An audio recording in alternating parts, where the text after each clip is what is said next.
Davening takeaway, Likkutei Torah, Bamidbar, Daf Sadi. This is the 90th page. On this daf, we see an interesting description of what the Amida is and what it can accomplish. We know that the Amida, or the Shemona Esrei, represents the highest rung of the ladder of davening, the world of Atzilus.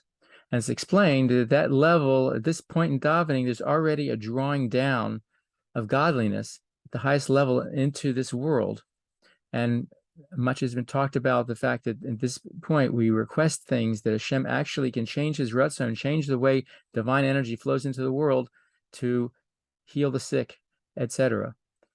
And so we see a description where it describes the fact from the very first bracha of the Shemona Esrei that it says here, and I'm quoting from the middle of the first bracha, it says, Kel Elyon, Gamel Chasadim Tevim, that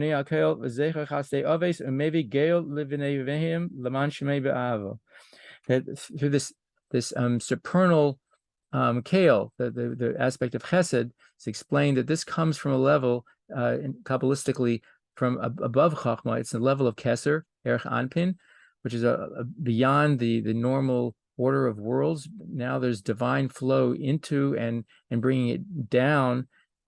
This now leads to, it says here, Gomil Chasadim Tevim, he graciously gives good kindness, and then later on it says Umevi Gael Livnei V'nehem, and he brings redemption to the children of the children, the number of generations.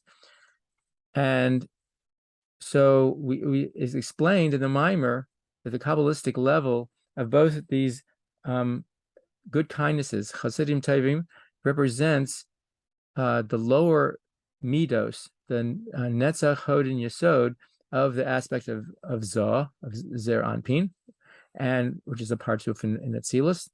And then later we see that the V'nei V'nehem, the children of the children, that also represents netzach and hod.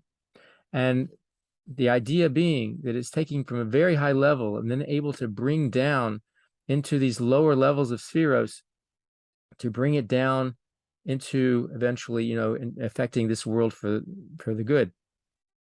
And so things, again, to think about, even starting from the first bracha, is that drawing down from above the normal Eser spheros of Atzilus into Keser, from there down and flowing down.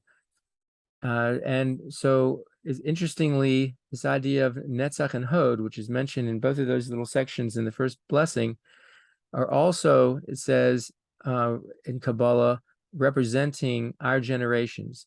It says that these last generations, the last moments of Galus, the divine energy, as it were, that's prevalent is that aspect of Netzach and Hod. And those then represent the drive and the acceptance of Hashem that will then ultimately bring the Geula and defeat the last elements of Galus. So we see that an additional thing we can think about as we're davening, that as we're drawing down into these lower levels and bringing about a positive effect into this and change into this world, that our generation in particular, which represents those levels it's being drawn into, can have a positive effect, and we can then, with the proper kavana, actually bring about our Geula.